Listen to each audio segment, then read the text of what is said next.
Everybody, welcome to Texas News Studio. I'm your host, Mark Myers, and I got a lot of news going for you today. We're going to be trying to do a little bit longer broadcast from now on, so we can give you kind of more of a complete update on the news, which is quite a bit. So I'm going to get you caught up on that, and also shout outs to our audience today on all of our different platforms over on Rumble and Twitch and YouTube.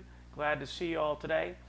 And again, thanks for watching us today. Again, obviously the big news has been what's going on with the U.S. approving Ukraine's use of the ATACMS missiles, and that plus a lot of other insane news on out here. And guys, so let me get you caught up in here first off today. So just a couple things that I want to go over first here, because we've had some reports this afternoon with a lot of weird stuff going on with IT and all, and things that probably associated with concerning Russia. But again, we had reports earlier of multiple British airway flights. They were grounded earlier because of a major IT glitch hit the company's software, causing chaos for thousands of passengers. Now that's just part of the reports, because again, Germany and Finland said Monday that they were deeply concerned that an underseas telecommunication cable linking the countries had been severed and open a probe. Time of high tensions with Russia. So that's going on. Says also the U.S. ambassador to the United Nations, Washington, will announce additional security assistance to Ukraine in the coming days. And again, the big news beyond everything which happened yesterday with the U.S. allowing Ukraine to start using these long-range missiles, but again, also developing today, undersea cable between Lithuania and Sweden has been damaged. It says the cable was cut. This has actually occurred on Sunday morning, coming from LRT, and it also disrupts the Nordic and Baltic network. So there's a lot of fast developments going on in the world. And again, the U.S. condemned Russia also for escalating the Ukraine conflict by deploying 11,000 North Korean troops. That's why we've been hearing that Biden was putting these ATACMS missiles into service for Ukraine. That's one of the reasons why. Of course, there could be some other reasons as well, such as some very more interesting developments in terms of maybe World War III concerns. But again, the U.S. will always adapt and adjust the capabilities we provide to Ukraine. That came from the State Department, Matthew Miller. Says, he goes on to say, it's been Russia that has time and time again has escalated the conflict. But again, we're watching today a major escalation by Russia, bringing in an Asian military to conflict inside Russia. And this is coming from Reuters News. They're saying that got a lot of different reports coming in about that.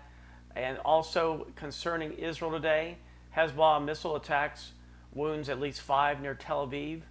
A Hezbollah missile fired from Lebanon hit central Israel, injuring 5. 54-year-old woman was in serious condition, with others moderately and lightly wounded. And shrapnel from the IDF interceptions caused a fire, damaged buildings and vehicles between the Tel Aviv suburbs, coming from the Times of Israel. And again, the underseas cables has been damaged, cut. We're wondering what's really going on.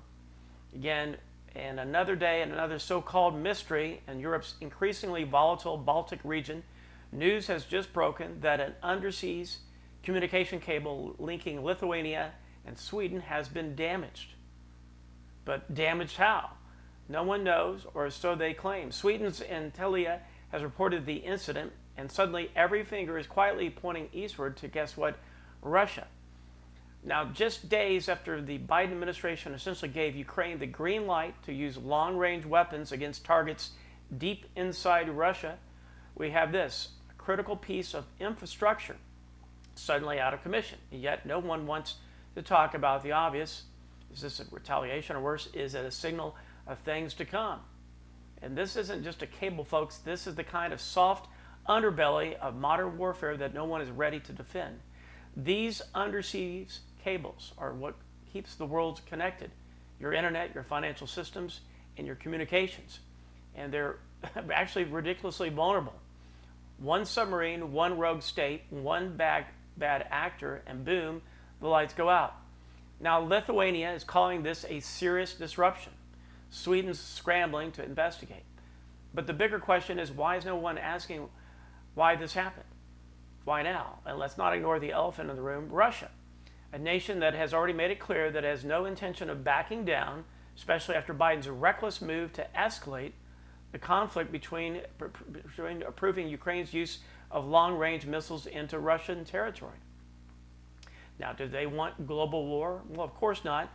Nobody does, but actions like these, sanctioning strikes on Russian soil, that does push the world closer to the brink. And now with the Baltic Sea and NATO neighborhood becoming a flashpoint, it does feel like we're kind of sleepwalking into a disaster. But of course the media, they tell you everything's just fine, you know, whether it's watching a football game or watching your favorite media personality and the music biz. But again, don't worry about that. They'll say, just don't worry, it's just an accident. Just like the Nord Stream pipelines was just an accident, okay? Folks, this isn't a coincidence. It's a warning.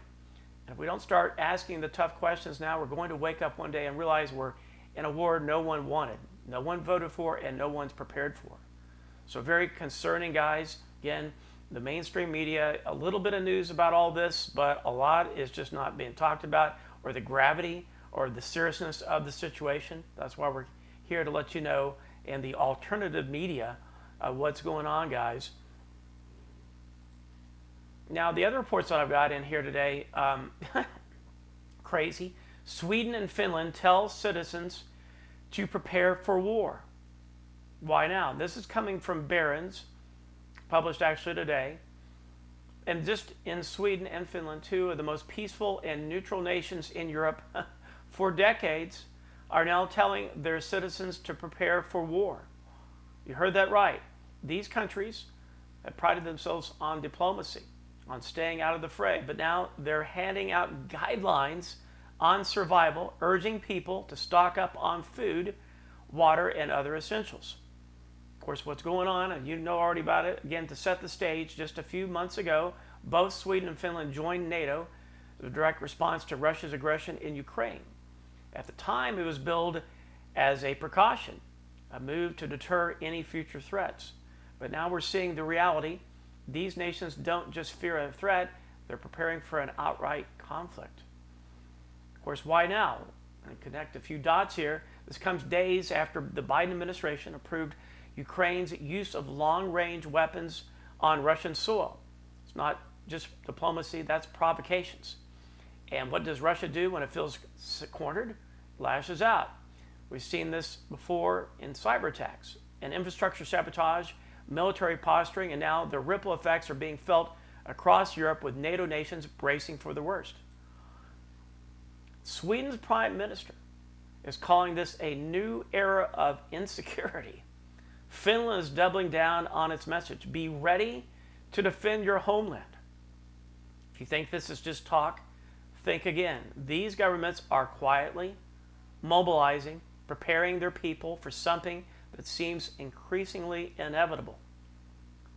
And again, the kicker is nobody wants to talk about how we got here. Nobody wants to talk about the fact that the West's reckless escalation, arming Ukraine with longer range weapons, greenlighting strikes into Russia, is making the situation worse, not better. Now, do you feel safe? Do you think the people of Sweden or Finland feel safe? Of course not. This isn't about protecting democracy. It's about pushing the world closer to a war that nobody voted for, a war that could spill out of Eastern Europe and into places we never thought possible. And now ordinary citizens, people like you and me, are being told to get ready for the unimaginable. And again, this is very serious. It's when nations like Sweden and Finland, long considered the bastions of peace, start ringing the alarm bells, you better believe the world is heading down a dangerous path.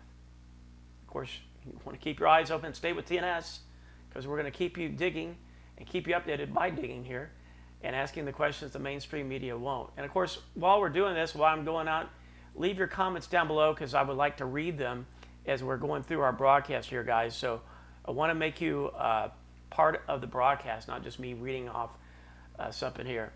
But I want to get you caught up on the news So many developments going on. We're going to be covering not only what's going on with Ukraine and Russia, but a lot of the other day's news. So this is a comprehensive newscast, guys. We're going to be talking about a lot of different developments going on, both here in the United States, what's going on over Europe. If there's something developed, of course, with China, North Korea, we'll be talking about that as well, taking a few pauses along the way. But either way, keeping you updated. Also, Kremlin warns of escalation after U.S. green lights Ukraine's use of long-range weapons. Now, this is coming from the Times of Israel.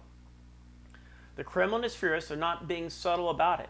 Again, they're accusing the United States of, quote, fueling the fire after the Biden administration gave Ukraine the green light to use long-range weapons on Russian soil. For the first time, the U.S. is openly endorsing attacks deep, or at least deeper, within Russia, essentially daring Putin to respond. And of course, I don't know about this as a strategy or not, but I would say it's certainly insanity. This is what we do know. Ukraine now has access to weapons capable of striking hundreds of miles into Russian territory. And while the White House is spinning this as a defensive aid, Moscow sees it as an act of aggression. A spokesperson for the Kremlin minced no words, calling it a reckless provocation that brings the world closer to an all-out conflict. And you know what? They're not wrong. Now, how did we get here? Biden, the so-called uniter, has spent billions arming Ukraine, while Americans at home struggle to pay their bills.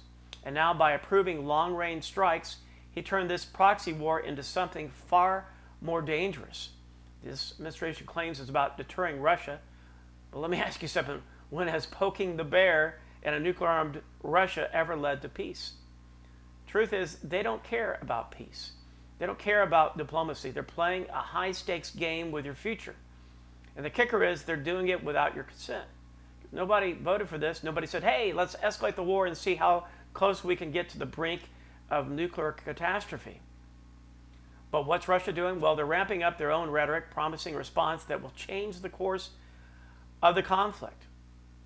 When Putin says something like that, generally he does mean it. Sometimes we think of him as bluffing, but this is also a man that has invaded Ukraine. We didn't think it would happen, waited a long time, but eventually it did happen when the West ignored his warnings. That's where we're giving him another reason to escalate. Again, this is a very dangerous time of the world, pushing the world into chaos. And Biden's reckless policies are endangering every single one of us. Now, the media generally is not going to tell you that, or they're not going to give you at least a different angle about what's going on. They're going to cheer it on, calling it a victory for democracy. And we always hear about that word democracy, even here in the States, and you know how that usually goes. But the real question is, how much longer are we going to sit back and let this happen? Because we're closing in on the edge of something. Could be before we got to say, finally enough is enough. We're going to keep an eye on that story. But again, the news out of Finland should have every single one of us sitting up and paying attention. Finland, a nation that has lived an uneasy peace next to Russia for decades, again, is ramping up its military readiness. The Finnish government is openly preparing for a scenario where its armed forces might have to confront a much larger neighbor to the east. Now, Finland again joined NATO just last year, breaking decades of neutrality. At the time, it was seen again as a bold but necessary step to deter Russian aggression. But now, Finland isn't just joining NATO, it's acting like a country that expects to go to war. Now, the official line is that Russia's behavior has become unpredictable and threatening. But let's be real here. Finland isn't acting alone. This is part of a larger NATO strategy to put even more pressure on Putin as the war in Ukraine drags on. Again, with Biden greenlighting long-range strikes into Russia, the entire region is on edge. Now, guess what? Finland right now is calling up more reservists. They're running drills, prepared for any scenario. But again, what's that mean for the rest of us? Well, it means the risk of a direct confrontation between NATO and Russia. It's no longer just a theoretical exercise. It's becoming a very real possibility. And some of the questions that no one wants to ask is, what happens if this escalates? What happens if Russia decides Finland's preparations are more than just defensive? Remember, Russia has repeatedly warned that NATO's expansion is a red line. What does NATO do? Do they cross it? which they've been doing over and over, but eventually someday it changes, it gives. Finland's prime minister says this is about ensuring the safety of the Finnish people. And that does sound noble, but what about the safety of the entire world? The fact that every step we're taking is pushing NATO into Russia into another step closer to a global catastrophe. Again, the media is not going to tell you this, but the West isn't going to be de-escalating this conflict anytime soon. Not without Trump coming in. It's pouring gasoline on the fire, and the ones who will pay the price aren't the politicians or the generals. They're you and me, ordinary people who never signed up for this insanity. And again, this isn't just about Finland. This isn't even about Ukraine. It's about a reckless global strategy that puts everyone at risk. And it could get a lot worse. The next one's guys in here. Good to see you. Oh, good to see Hilly in here, to have everybody in here tonight. Glad to see Hilly moderating today. Glad you all are with us tonight. And over on Rumble as well. So I'm glad everybody's in here tonight. Thanks, everybody. Moderators do a fantastic job on all of our platforms. Thank you very, very much. The next one in here. Hey, Haley, good to see you. Thanks for joining us tonight, being with us. Appreciate it.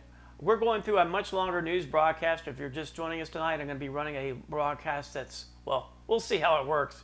But a longer broadcast is going to cover kind of a more comprehensive news. I'm sourcing the news earlier in the day than in the afternoon and doing a longer broadcast in the evening, kind of covering a little bit of everything, not only just what's going on in Ukraine and Russia, but a lot of other news stories and politics, etc. So we're going to be with you for a while here, letting you know what's going on. Leave your comments down below. I will read them off on air as well, so that we can keep you updated, not only in the news, but you can keep me updated with your comments as well. So with that in mind, I just want to appreciate everybody that's joining us in here. All right, let's continue on, guys. The other thing that I got today, changing the news just a little bit for just a second here. We've had an E. coli outbreak. Believe it or not, it was linked to carrots, coming from the Gateway Pundit published today. Another food crisis. We seem to hear a lot about that sweeping across the nation. Once again, ordinary Americans are paying the price. Now, one person they said is dead. Dozens more have been sickened in an E. coli outbreak. And linked, guess what it's linked to? Carrots. The humble carrots, something we've all been told is good for us, now is the source of deadly contamination. But the real question is, that I don't want you to ask, is how does this keep happening? How is it that in 2024, with all of our technology and regulations, our food supply is still riddled with deadly pathogens, or seemingly increasing lately in these issues? The answer, my friends, lies in a system that prioritizes profit over safety, turns a blind eye to the very processes meant to protect us. Now, that's one idea. Of course, we could think of some other ideas as well. But again, the outbreak has already claimed one life, hospitalized dozens, symptoms ranging from severe stomach pain to life-threatening kidney failure. It says authorities are scrambling to trace the source, but one thing they're saying right now, it's E. coli, but E. coli outbreaks aren't new. They've happened with lettuce, spinach, even ground beef. Of course, recently with onions, with McDonald's. Every time the government promises to fix the system, yet here we are again. Again, the FDA and USDA are supposed to be watchdogs, ensuring the safety of our food, but instead they've become rubber stamps for big agribusiness that cuts corners to maximize profits. And contaminated irrigation water, unsanitary processing facilities, lax inspections. Little secret is that's in our food industry. And again, who pays the price for it? Well, it's us, and your family does. Let's not forget the timing here. Food recalls, supply chain disruptions, skyrocketing grocery prices. It's all part of a bigger pattern. The elites want you dependent on their systems. Systems they can't even manage properly. And when those systems fail, they deflect the blame, calling it an isolated incident instead of what is really happening, failure of leadership and accountability. And also control at the ultimate top end of all this. Again, the media never asks tough questions. They're not holding anybody accountable. They'll report an outbreak, but they won't dig into the root causes. because doing so would mean taking on the very corporations and governments, the elites, and agencies that fund their ad buys and keeping their little cozy world in check. Now, with RFK Jr., that probably should be changing once the Trump administration becomes in effect. But again, we're going to keep you updated on that. That just broke today as well. But some of the other news that we've got over here in terms of this would have normally been a big breaking news development, but Ukraine and kind of what's going on is keeping outshadowed this a little bit. But again, Trump does plan to declare a national emergency for mass deportations. This is coming from Zero Hedge earlier. It's been all over the news as well. But again, Donald Trump is once again shaking up the political landscape with a plan that's as bold as it's controversial. Reports are emerging that if elected, Trump plans to declare a national emergency to carry out mass deportations of illegal immigrants. Again, that's a national emergency. And before the media starts clutching their pearls, let's break down what this really means. We're talking about an immigration crisis that spiraled out of control. Millions have crossed the border illegally under Biden's watch, flooding our communities, overwhelming our resources, and putting American citizens at risk. And what's the Biden administration's solution? Open the borders and floodgates even wider. No accountability, no enforcement, just chaos. Now, Trump, of course, is saying enough is enough, and reports saying his plan would involve using the powers of a national emergency to expedite the deportation process, removing those who have entered the country illegally and restoring order to a system that's been broken for decades. Again, of course, the media is already losing its mind, calling this fascism and inhumane. But let's ask the real questions. What's more inhumane, enforcing the law or allowing unchecked illegal immigration that strains our schools, hospitals, and law enforcement? Because that's the reality the elites don't want you to talk about, of course. Trump's critics will say this is extreme, but think about it again. When was the last time a president actually took the border crisis seriously? Democrats want open borders because it's good for votes. Establishment Republicans want cheap labor. And who pays the price? You do. And your communities do. Your safety.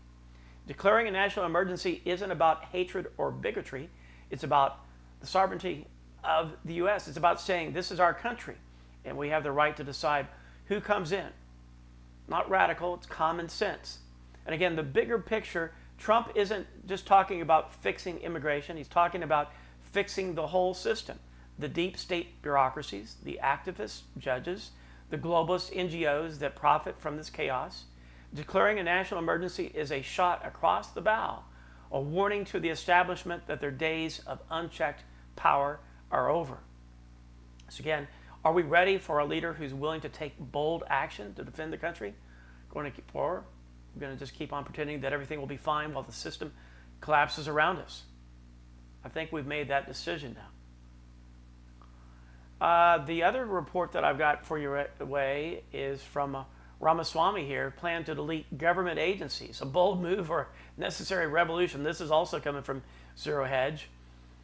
And then the Republican presidential candidate who's making waves and enemies by saying what no one else will say. In a recent interview, Ramaswamy didn't just call for reforming the federal government. He said some agencies need to be deleted outright. That's right, gone, erased, no longer sucking up your taxpayer dollars. Now, getting to the specific, he goes on to say that set his sights on agencies like the Department of Education and the FBI. Yes, the same FBI that's been at the center of scandal after scandal, spying on Americans, interfering in elections, and acting more like a political hit squad than a law enforcement agency. And again, according to him, these agencies are beyond saving, and the only solution is to shut them down.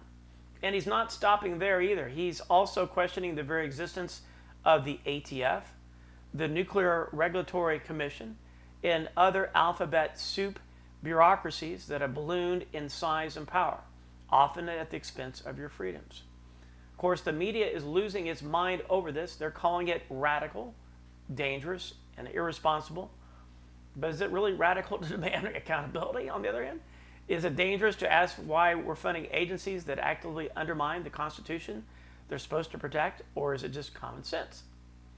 Goes on to say, saying out loud what millions of Americans already feel, that these bloated agencies are no longer working for us. They're working against us. And let's not forget, the federal government wasn't always this massive. Most of these agencies didn't even exist 100 years ago. So the question is, do we really need them now? And also the bigger picture is, this isn't just about cutting cost or trimming bureaucracy. This is about power and who has it and who doesn't and how it's being used. Ramaswamy's message is clear. The government's job is to serve the people, not control them. And if an agency can't do that, it has no business existing. And it's going to be a direct challenge to the entrenched interests that thrive on corruption and chaos. We know that. Whether you agree with him or not, you have to admit this is a conversation we desperately need to have. It's coming from Zero Hedge as well.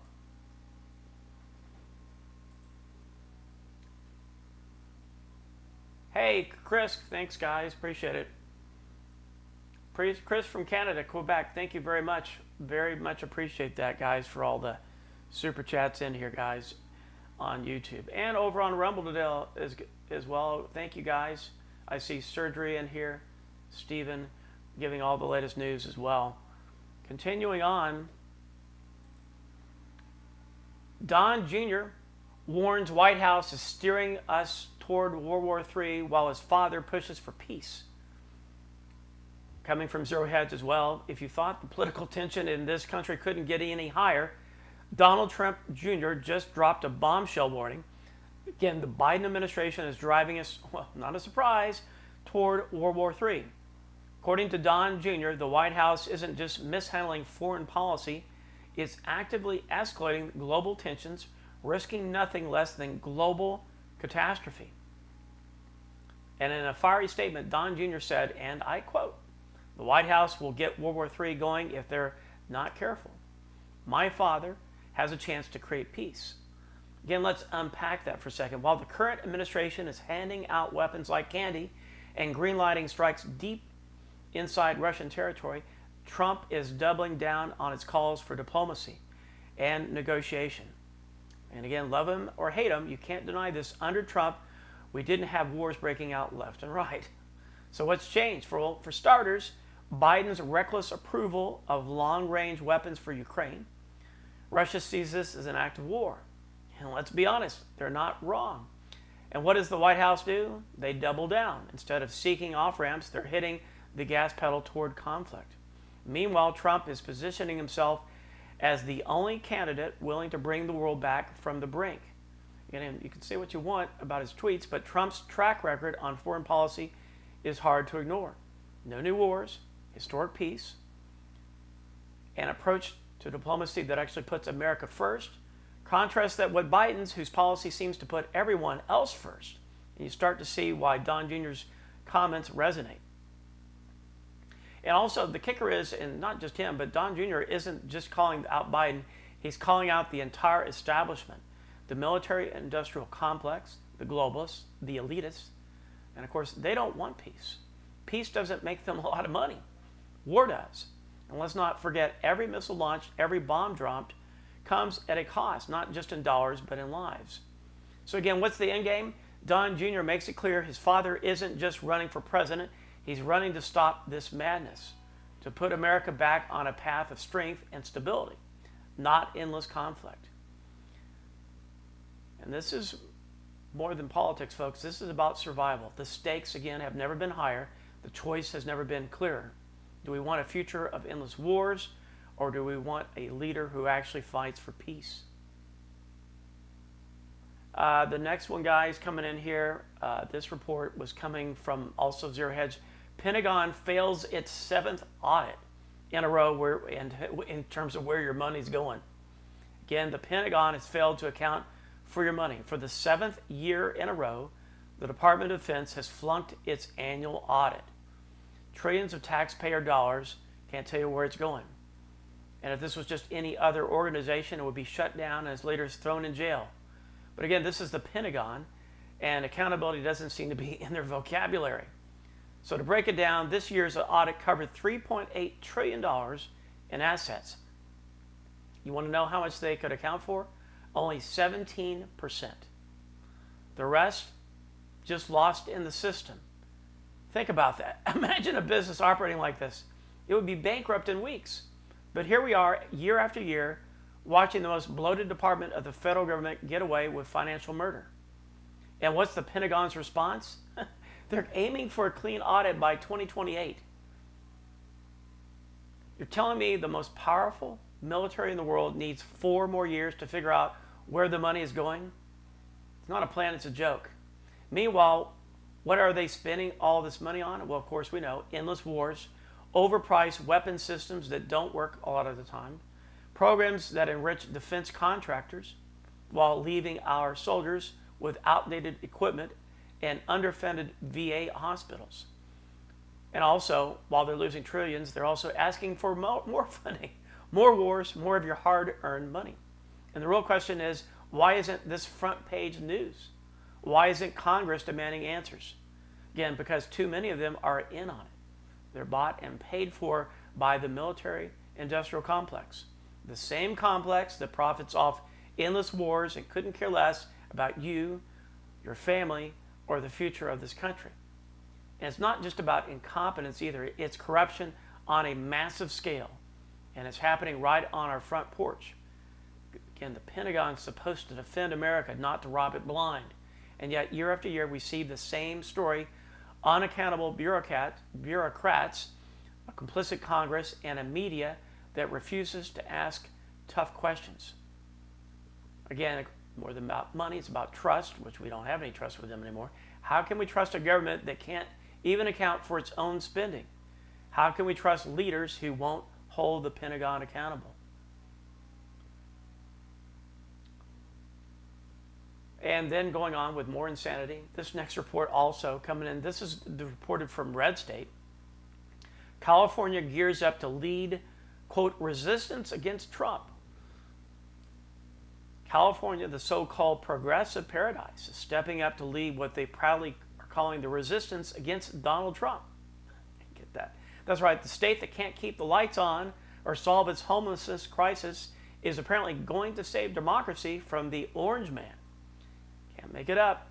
According to reports, California's politicians and activists are already gearing up to fight Trump at every turn if he returns to the White House. They're talking about lawsuits, executive orders, and even ignoring federal policies they don't agree with. So let me get this straight. When a Republican government enforces border laws, it's treason. But when California decides to defy the federal government, it's historic. Of course, the hypocrisy is breathtaking. Of course, to be real about this, it's not about protecting democracy, it's about protecting their power. California's elites have spent years turning their state into a one-party dystopia. Again, they've taxed their citizens into oblivion, driven businesses out in droves, created a society where criminals roam free while law-abiding citizens are punished. And now they want to export their model to the rest of the country. And the real kicker, California is essentially threatening to break the law to resist a lawfully elected president. They're openly defying the very Constitution they claim to uphold. Again, it's not resistance, it's rebellion. In the media, they're cheering it on, of course, because nothing scares them more than Trump shaking up their cozy little world. Again, who pays the price for all this? You do. While California's politicians play political theater, their citizens are struggling with skyrocketing housing costs, rampant crime, and a failing education system. But instead of fixing those problems, they rather wage a culture war against Trump. Because for them, it's not about governance, it's about virtue signaling. Again, the bottom line is California's resistance isn't about protecting the country, it's about dividing it. And they don't want unity, they don't certainly want solutions. They want chaos, because chaos keeps them in power. Also from the same report here, guys, this is coming from Red State as well. The left's safe space, social media platform Blue Sky, is flopping. Is it surprising? Now, while we've had a lot of success over on X, a lot of us are posting, many of us are creators over on X, Blue skies, not so much. Again, here we go again. Lefts try to create their own little corner of the internet, a safe space where they can avoid hearing opinions that challenge their worldview. Enter Blue Sky, the latest attempt to build a social media platform for the emotionally fragile. Surprise, surprise. It's going about as well as you'd expect. Now, the site, backed by Twitter co-founder Jack Dorsey, was supposed to be the left's alternative to Elon Musk's version of Twitter, or X, as it's called now. They couldn't handle Musk's commitment to free speech, so they fled to Blue Sky, where they could control the narrative and live in an echo chamber. But here's the thing, it turns out that when everyone agrees with you, things get pretty boring pretty fast. Reports have been pouring in about Blue Sky's struggle to gain traction. Its user base is small, its engagement is weak, and the platform is riddled with infighting among the very people it was designed to protect. Because when a platform is ideologically pure, it eventually eats itself out. Nobody's woke enough, and everybody's a potential offender at that point. And talking about the irony here, the left spent 3 years accusing conservative platforms like Parler or Truth Social of being an echo chamber, but now they've created their own and it's flopping. Because again, the people crave real debate, and they're going to be over here at X, but not over on Blue Sky. And we want freedom, not censorship. Disguise is moderation. Bottom line is, Blue Sky is failing because it's not about connecting people or fostering dialogue. Again, it's about control. Hear that over and over and over. It's about creating a space where dissent is silenced, and the only one viewpoint is allowed to exist. That's not how the real world works. Meanwhile, again, like we said, over platforms like X are thriving precisely because they allow free speech.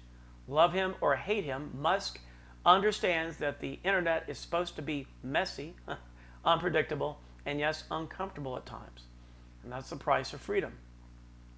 Again, the takeaway, Blue Sky isn't just a failed social media experiment. It's a symbol of the left's obsession with shutting down ideas they don't like. The fact that it's crashing and burning should give all of us a little hope that free speech is alive and well again.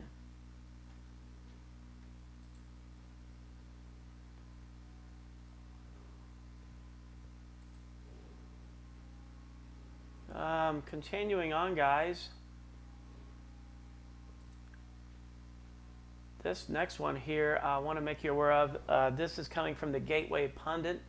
New state movement gaining traction in Illinois and California. It says, is the divide becoming too big to bridge? Across Illinois and California, something extraordinary is happening. A new state movement is gaining momentum as residents in rural areas say enough is enough. They're fed up with being ruled by urban elites who have no idea what their lives are like, and they're taking action to break free. Rural communities in these states are tired of being dictated by the big city bureaucrats in Chicago and Sacramento. They're tired of policies that prioritizes woke agendas over their livelihood. High taxes, endless regulations, crime, failing schools, the disaster. But while the elites sit in their ivory towers, rural Americans are left to clean up the mess. It's not just talk, it's real and it's growing. In California, counties in the northern part of the state have long sought to form the state of Jefferson, a conservative stronghold where they could finally govern themselves without interference from coastal progressives. And now in Illinois, counties outside of Chicago are looking at similar initiatives. Again, why? Because they're tired of being ignored, exploited, and abandoned. Again, the bigger question, what does this mean for the future of our country? When entire regions feel so disconnected from their state governments that they're willing to break away, it tells you something deeper is wrong. This isn't just, again, about geography, it's about values. Rural America and urban America are living in two different worlds with two completely different versions and visions of what this country should be. And again, this divide is being fueled by the very people who claim to care about unity. The same politicians and media elites who lecture us about coming together are the ones pushing policies that divide us further. Again, they don't care about rural America. They see it as a land of flyover states and irrelevant voters, a place they can exploit for resources and tax revenue while imposing their ideological agenda from afar. Again, the one thing is rural America isn't going to take it anymore. The New State movement is a warning and a signal that divide is reaching a breaking point. And if the elites don't wake up soon, they might find themselves ruling over a nation that no longer exists. Another report that I got here, just talking about all the issues with what's going on, whether it's control, authoritism, people that are getting tired of all this. Another report that I got here, this is coming from the Gateway Pundit. Former FBI agent warns of panic in D.C. FBI agent is blowing the whistle, sending shockwaves through Washington, D.C. Again, according to this insider, there's panic in D.C. as the establishment scrambles to keep its secrets buried. Now, starting with the facts, whistleblower claims there's growing fear among the political elite and their allies in the intelligence community. It began because years of corruption, backroom deals, and weaponized agencies are starting to come to light. And when these people start to panic, you know something big is brewing. So you remember the Durham report, remember the FBI's role in Russia's collusion hoax? These aren't isolated incidents.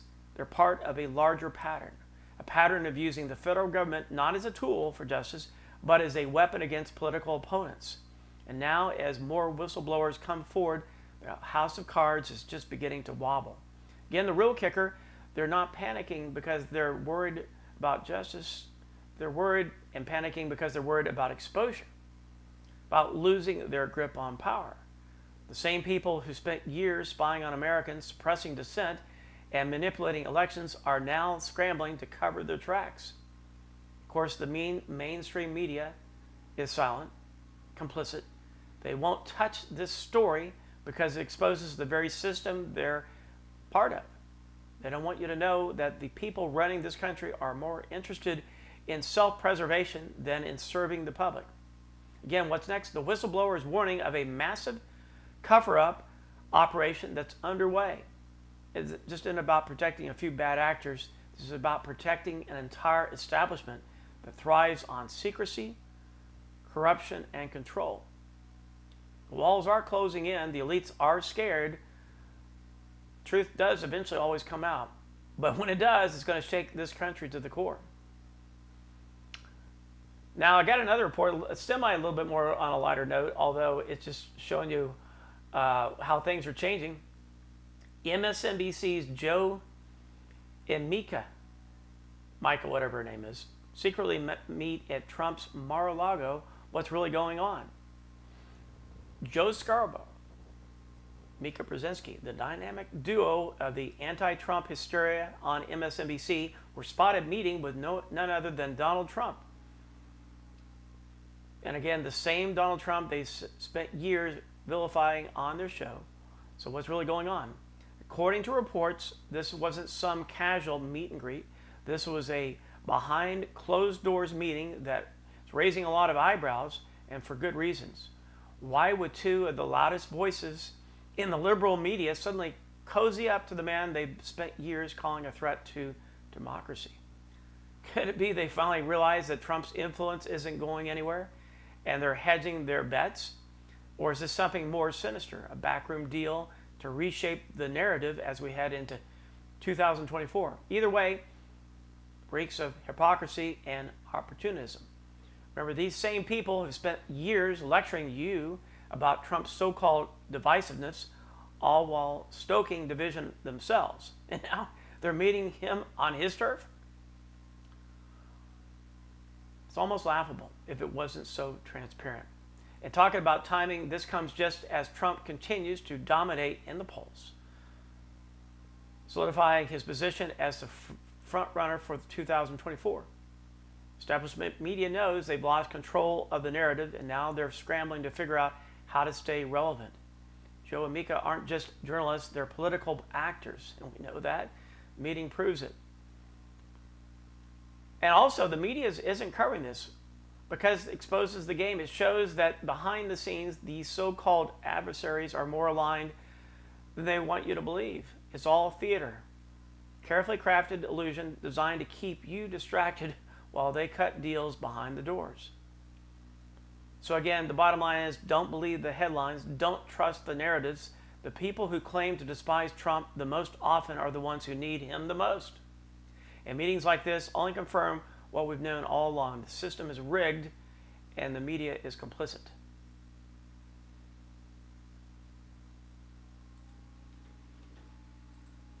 Let me check in with you all real quick as we continue on with the news tonight, just to see what you all are saying.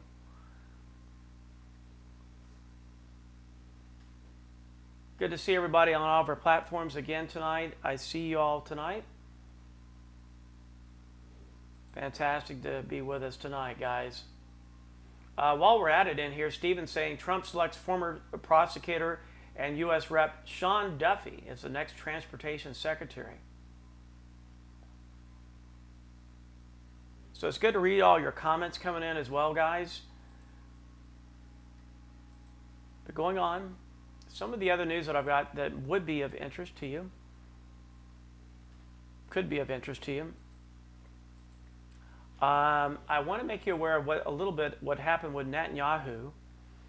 We got another bombshell involving the Biden administration's foreign policy, surfaced this time out of Israel.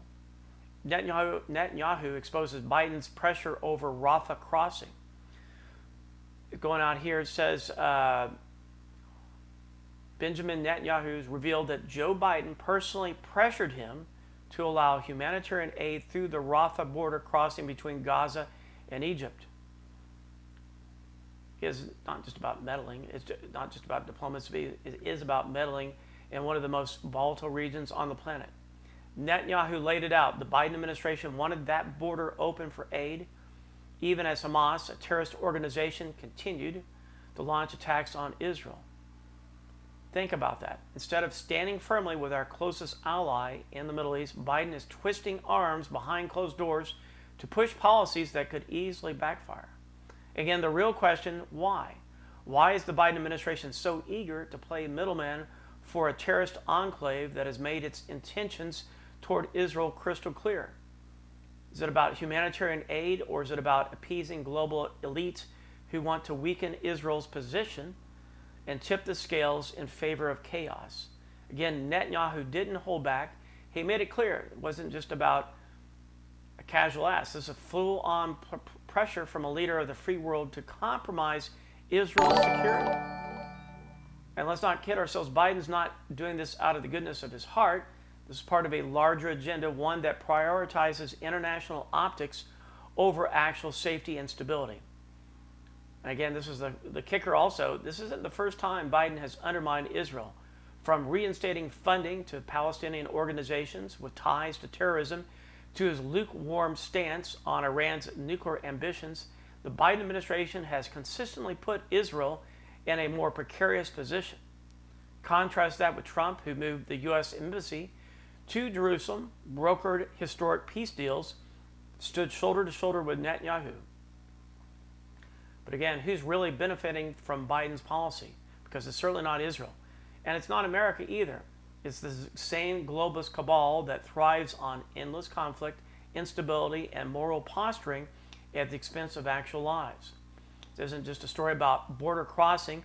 This is about leadership, or the lack thereof. And it's a reminder that the decisions made in Washington have real-world consequences for our allies, our enemies, and everyone in between.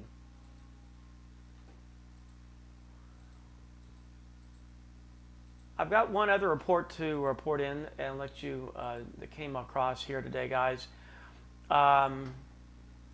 The earliest inscription of Jesus was found in Israel. It's actually a truly remarkable discovery, has just been made in Israel. And it's actually in an Israel prison of all things. Archaeologists have uncovered, again, what they believe is the earliest known inscription referring to Jesus as God. And it's not just another historical artifact. This could be one of the most profound discoveries of our time. The inscription, carved into stone, was found in the ruins of an ancient Christian settlement beneath a modern-day prison. Let's sink in for a second. Beneath a site associated with captivity lies a message of ultimate freedom, freedom through faith. Coincidence? I don't think so. The text dates back nearly 1,500 years and reads, Christ born of Mary. Experts are calling it a direct affirmation of Jesus' divinity, predating many of the written texts that we rely on today to understand early Christianity. Again, here's the thing. This isn't just about the power of faith in a world that seems to be losing its moral compass, but it is a power of faith in the sense that it gives ultimate freedom as well. People will have faith in themselves or government, so there's that sense of faith, but there's the ultimate power of faith, and that's in Christ himself. And again, why is it important? Think about it. In a time when global tensions are boiling over, when people are divided more than ever, when traditional values are under relentless attack, this discovery feels like a message, like a reminder of some bigger power, as in God, than all of us. Of course, don't expect the mainstream media to celebrate this. They'll just downplay it. They'll call it just another find. Because the truth is, stories like this terrify the globalist and the globalist elite, or anybody that doesn't believe in God or ultimately in Christ. They don't want people looking to faith or something beyond the chaos that they can profit from. They want to control, not convict. And what's even more intriguing is where this was found in Israel, the Holy Land, a place at the crossroads of history, faith, and prophecy. It's almost as if this discovery was meant to happen now at this precise moment in time. Again, my opinion, this is more than an artifact. This is a sign that even the darkest hours and places, literally under a prison, there's light. And that light is the truth, the faith, and hope that we desperately need. Especially what's going on in the world, especially in the last few days.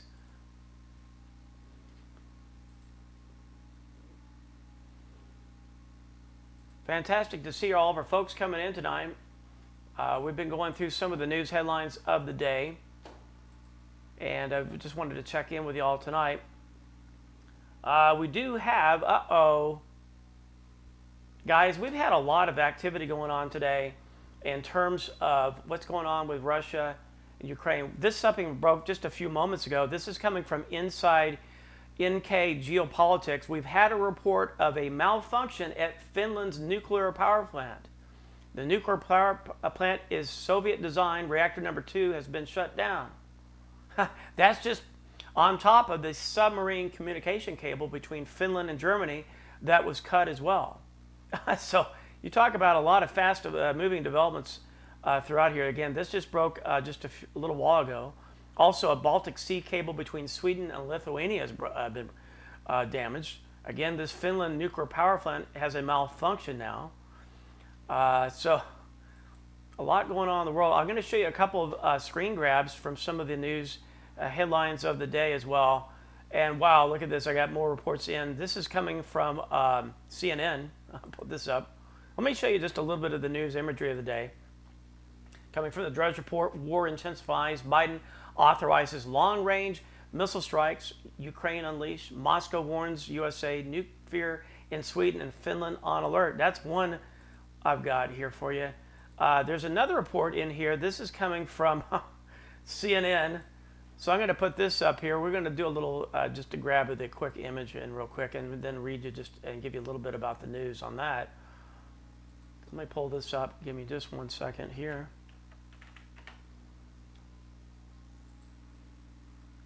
Let's see. Here we go.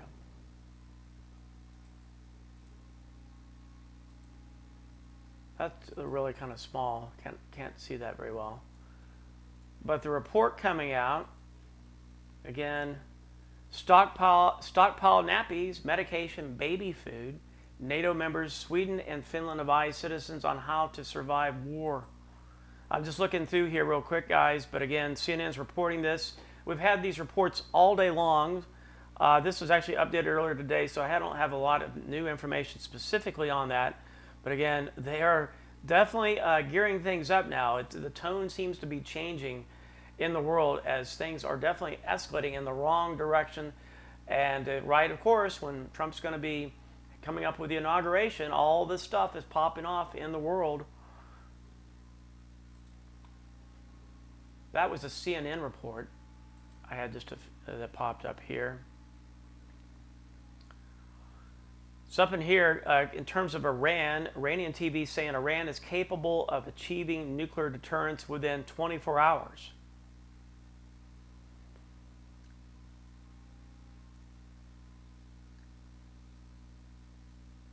This just popped up as well. We got another report in here coming from Finland. I want to make you aware of this one here. Foreign Minister of Finland. If it turns out, I'm not saying specifically about these incidents, but if several acts are perpetrated by a single state actor, it is obviously a matter of foreign and security policy. As NATO's resolutions in the summer indicated, hybrid operations could potentially what? Trigger Article 5? NATO's Article 5 obligates member states to collective defense. It says it's not just military attacks that are taken seriously. We take all these matters seriously. If intentional action is involved, it will be regarded as an attack against a free, democratic society.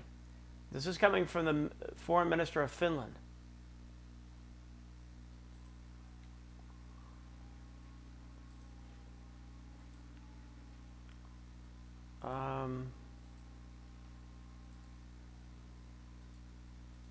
Whoops, don't want that. Let's pull that back. It's too big. I think we need it. Let me change that up real quick, guys. Again, that's what Drudge is saying. Many people know that Drudge is not the same Drudge anymore, but he does still post some general one of these big events like what's going on in Russia or whatever. That information is still somewhat relevant to give you kind of a news aggregator view of what's going on in the world.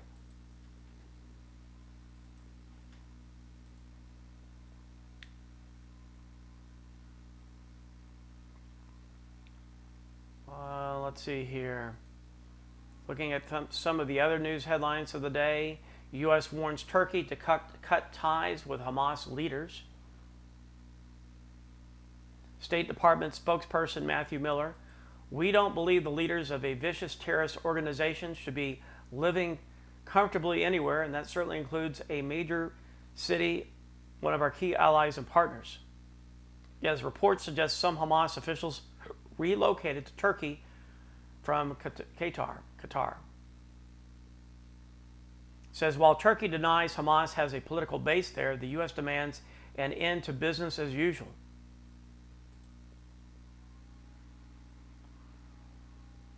Again, Trump nominates Sean Duffy for Transportation Secretary.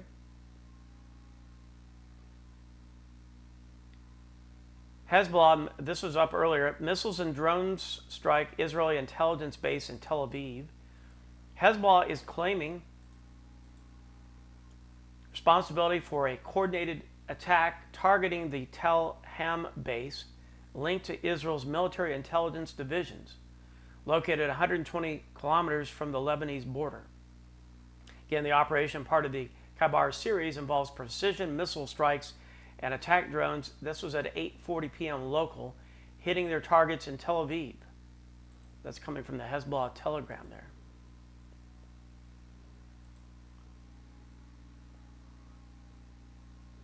All right, good to see everybody coming in over on YouTube tonight as well.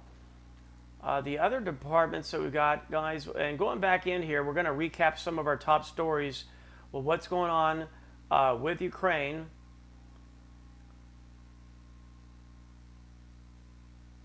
Which has been very concerning.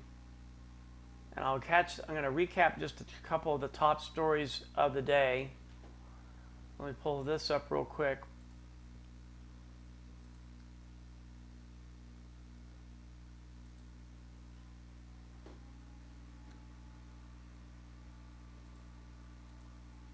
Again, just to recap everybody, and this is coming from different sources, the AP, Yahoo, I mean, pretty much everybody. But we've had nuke fears in Sweden, Finland on alert. I mean, this is just crazy stuff, but we'll pull the articles up.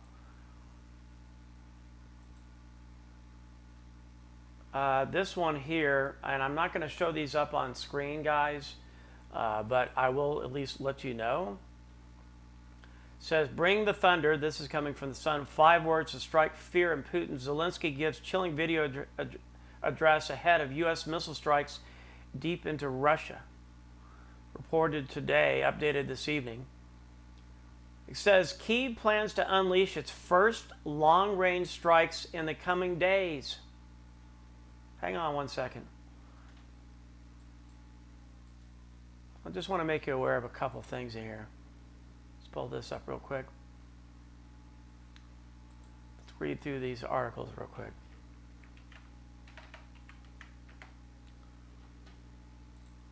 This one is coming here. Oops, got that too big. It just never wants to stay in one place. All right.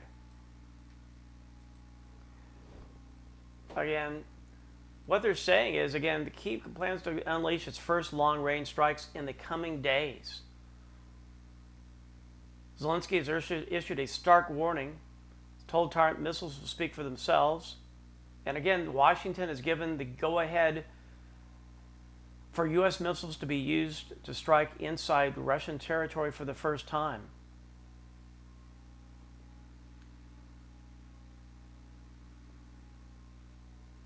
So he's saying strikes are not carried out without words. Such things are not announced. Missiles will speak for themselves. Again, unnamed U.S. official says Kyiv plans to unleash its first long-range strikes in the coming days.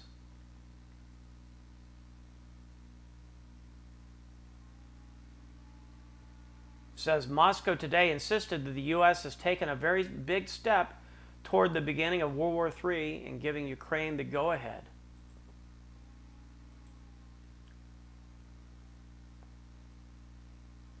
The Kremlin spokesperson Dmitry Peskov said that he indicated such a move could trigger World War.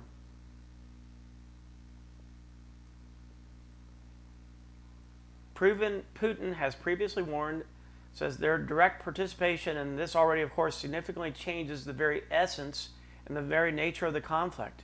Says it means that NATO countries, the United States, European countries are at war with Russia.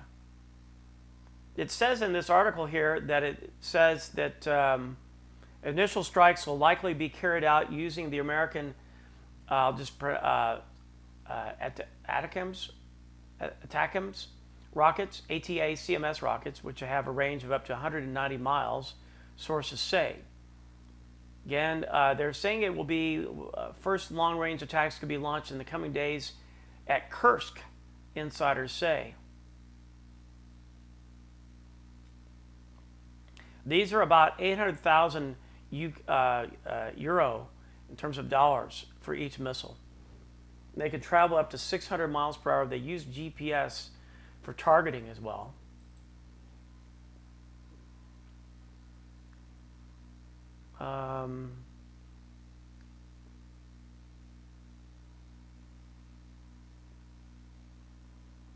Also, the Defense Secretary John Healey said he will hold talks with the U.S. and Ukrainian Defense Secretaries this evening. Then they're saying Healey declined to comment on the actual, I guess, long-range missile targets, but it does say we must double down on the support for Ukraine.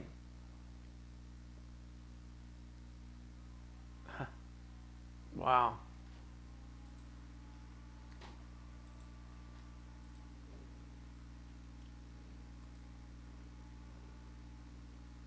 All right, the next one in here. I'm just looking through the AP in here today. Oh, that's yesterday, so I don't think I have anything. Let's just look in the world real quick. Hang on.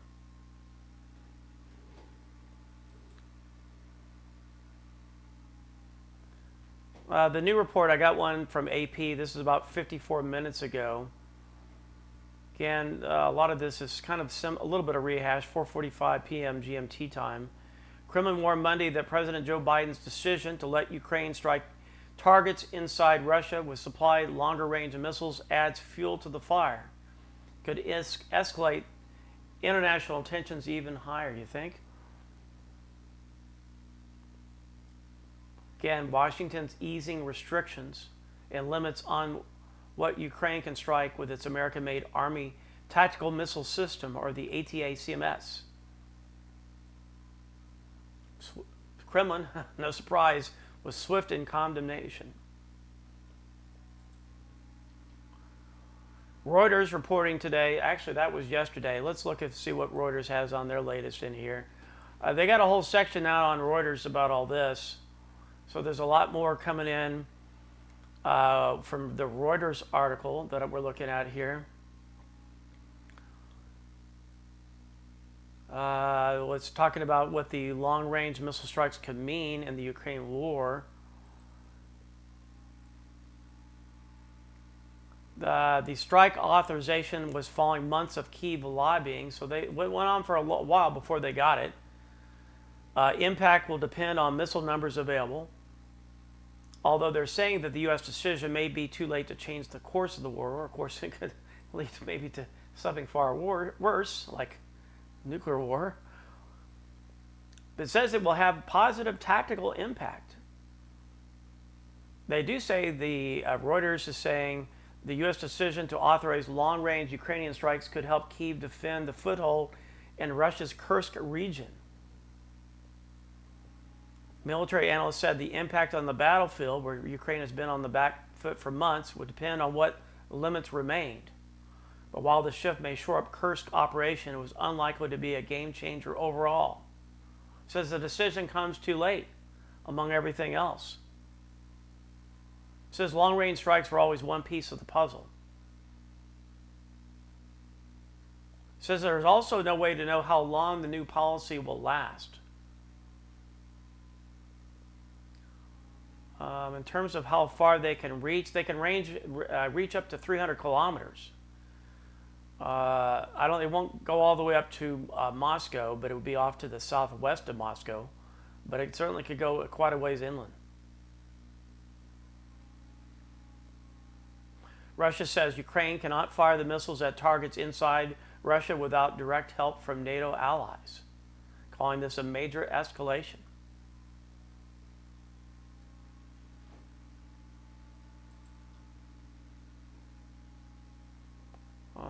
Let's see, there's about the same. That's the same. Looking at some of the other articles here. Again, we talked about this earlier. If you're just joining us, Sweden has issued 5 million pamphlets warning its citizens to stockpile food and water just hours after Vladimir Zelensky's chilling video address to Vladimir Putin, who warned that U.S. missile strikes would speak for themselves. The government of Stockholm has updated its crisis or war comms document from 6 years ago because of the worsening security situation following Russia's invasion of Ukraine. Just as Washington has given the green light for U.S. missiles to be used to strike inside Russian territory for the first time. And again, they're talking about that this could be used in just days. So things are going to be changing very, very quickly, guys, in the world. That's why you want to stay with our channel and just keep up with the world, because there's a lot changing. We talked about for a while here that had been kind of quiet. Not a lot of news was going on, pretty quiet. Things have changed. Now it could get real busy. And this is coming actually from the Mirror, but it says Sweden warned its residents to shelter. They're saying the words to shelter amid fears of nuclear war breaking out. It says the pamphlet, which has been issued just 5 times since World War II, is twice the size of previous years. says to take cover in the same way as an air attack. Shelter provides the best protection. After a couple of days, the radiation has decreased significantly. It also gives another dire warning. Says if Sweden is attacked by another country, we will never give up. All information to the effect that resistance is to cease is false. Also, Finland's just published an updated advice online on preparing for incidents in crisis as well. They got a digital brochure, explains how the government will respond in the event of an armed attack, stating authorities are well prepared for self-defense.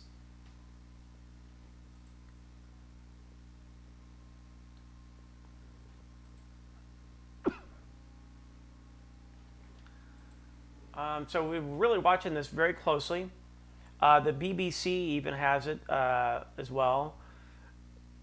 This is making it's all over the news right now. Another report coming in from the BBC, a couple of different reports here. They're saying Russia vows tangible response if U.S. missiles used against its territory. U.S. approval for Ukraine to strike inside Russia is a key move in the war as it reaches its 1,000th day.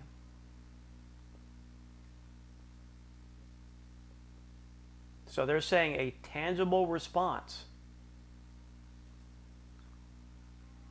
Well, when was this reported in here? 3 hours ago on this report. So Russia says the use of U.S. long-range missiles by Ukraine will lead to an appropriate and tangible response. It says such an attack inside Russian territory would represent the direct involvement of the United States and its satellites in hostilities against Russia, a foreign ministry statement said. Not clear either whether Donald Trump was consulted on this. Of course, Trump wanted to end this conflict. Again, Ukraine, these missile systems have a range of 300 kilometers. That's about 190 miles, as well as French and British Storm Shadow missiles of a similar range. But Western allies have barred Kyiv from hitting Russia with them.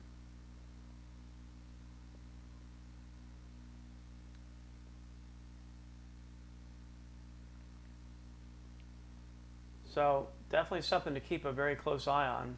So many different big news articles coming in from Europe talking about these developments, and that's why we're letting you know. You may or may not be getting the information, but we want to make you aware of what's going on. I'm glad you all are watching us on all of our platforms. If you're new to our channel, guys, just want to give a shout out. Thank you all for watching us over on Rumble and YouTube and Twitch. Again, unfortunately, with the liberal components of some of the platform, we were essentially almost demonetized, essentially over on Twitch. We were banned briefly, and then we came back. So about 90% of the ad revenue was taken off. So that's kind of what happened. And we were actually off the air for a few days about a couple of weeks ago, right before the election, interestingly enough. So if you're joining us back now, welcome back to the channels or the platforms, wherever you may be. And again, thanks for supporting TNS and staying with us all these years, even though you never know where we will end up next. But I got us back up over on Twitch, got us up on Rumble, and got us up on YouTube. So hopefully we'll be there for a while longer for you. Looking at some of the other reports in here tonight.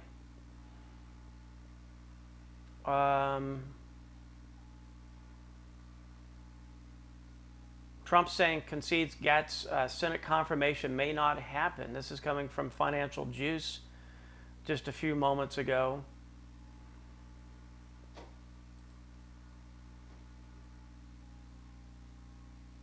Looking at that.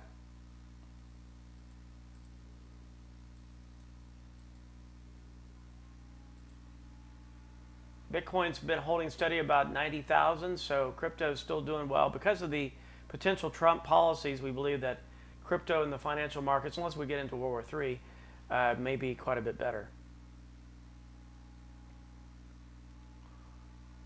Looking at some of the other intel that we've got tonight,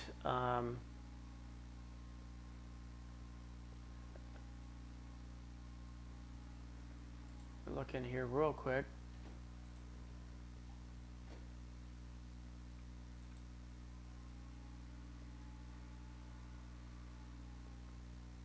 So again, there's a lot of things popping off. It's kind of ebbing and flowing. It was the Middle East for the longest time. This is really getting concerning. What's going on in Ukraine. We're going to be looking at some things changing probably pretty quickly over the next few days. And Russia's saying that they're not going to put up with it. So we don't know how this is all going to pan out, but we're definitely going to keep you updated no matter what.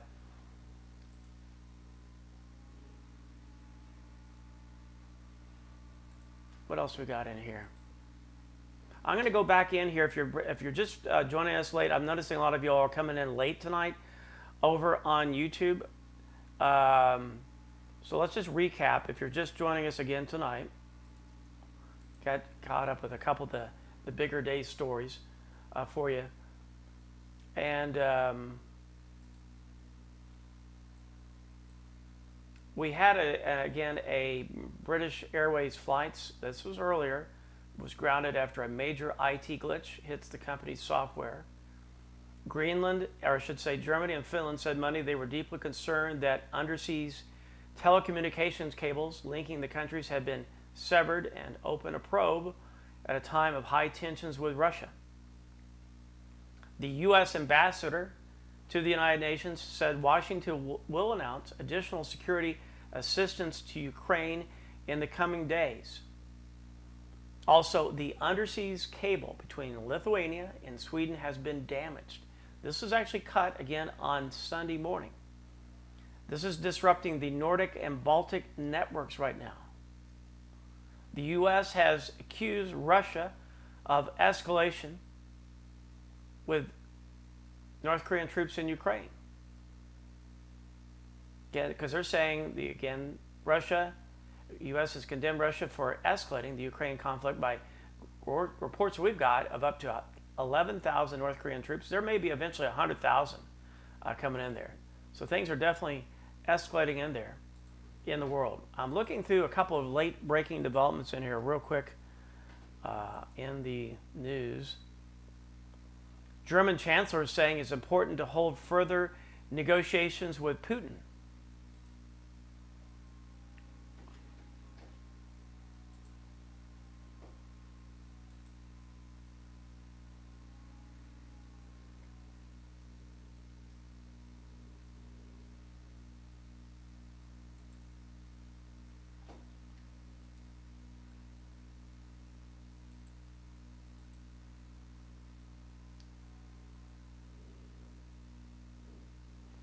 Most of the news that we've got is pretty well caught up to date now, guys. I've had most of these reports coming in. Here's one here. Russia's biggest nuke warship gets entangled in Ukraine war, although it's the relaunch has been postponed.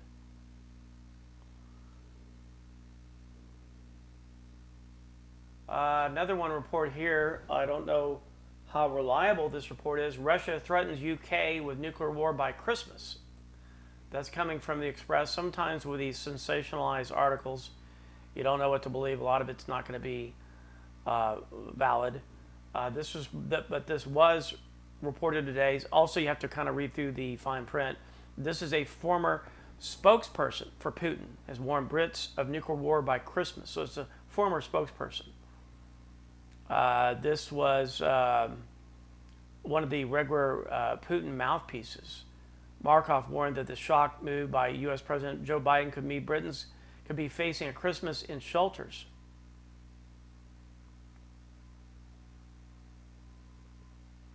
So a lot of this, take it or leave it with some of these reports coming in. Some of these, you can take it or leave it for their reporting. Let's continue. Most of the other reports that I've been getting in as we come in is largely dealing with Finland and Sweden right now. Be either telling, for example, telling Swedish citizens to stockpile for food and water in nuclear warfare. The Irish Star is saying nuclear warfare as EU nation warns citizens to shelter from crisis and war.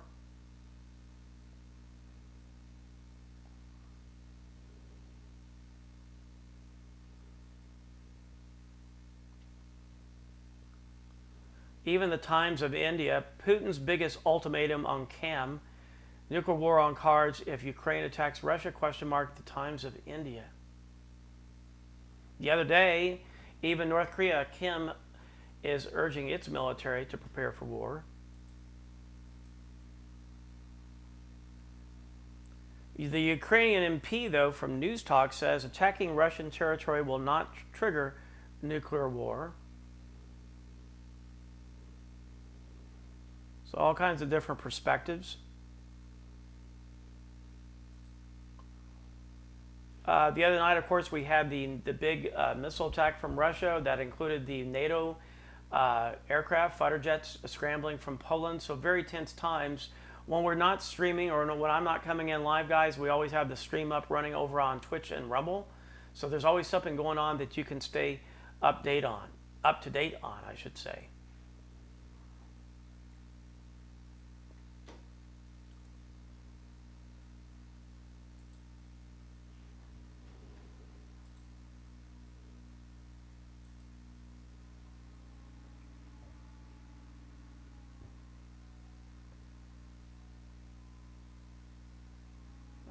Pretty much everything else, guys, is just kind of a wait and see. We're monitoring game with what's going on in the world. And I do want to appreciate everybody that's been joining us tonight. I'm going to ask you all, so if you'd like to support the channel, guys, I put all of our support down in the links below the live stream. Also, we've got a newsletter that you can check out.